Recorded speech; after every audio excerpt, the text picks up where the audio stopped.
Mga master, sa Facebook po ng GSIS ay kanila pong ibinahagi ang isa pong mahalagang impormasyon na dapat pong malaman ng bawat miyembro, especially po para sa mga dependent pa sa eGSIS mo web application.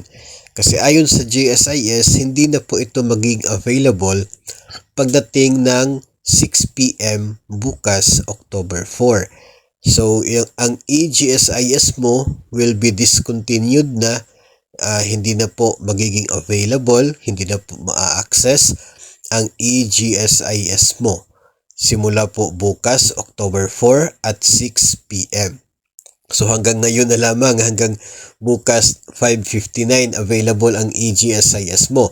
As kapalit ng eGSIS mo ay ini-encourage ng GSIS ang bawat isa na mag-download ng GSIS Touch mobile app sa App Store ng Apple o kaya ay sa Google Play para po sa Android na phones.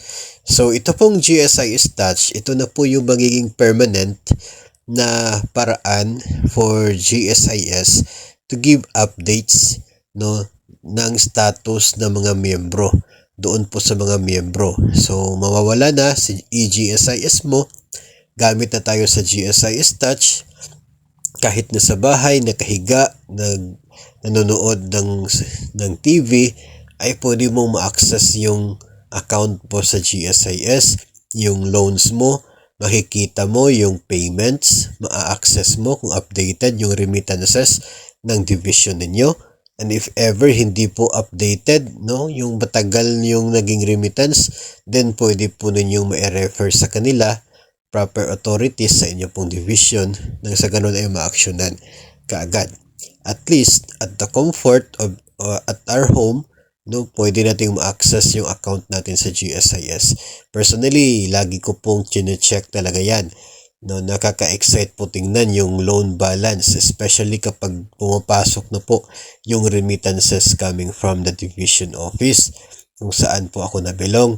Then lumiliit yung balance ng utang. So exciting po na ganun eh. That's the way of GSIS to show transparency para sa mga miyembro. Nakikita natin yung account natin online, no, through the GSIS Touch app. So mag-download na ng GSIS Touch at nang sa ganon po ay atin pong ma-access yung account po natin at mamamonitor po natin yung pagpasok ng mga remittances from our division. Maganda rin po yun kasi kapag masyadong alarming po yung late na remittance, then we are aware and we can call the attention of the people responsible doon po sa division natin. Kung tayo po ay hindi po members o hindi po empleyado ng isang implementing school or autonomous school, din sa division po yung remittances po natin. So we can easily check and ask proper people kung mayroon po tayo nakikitang problema.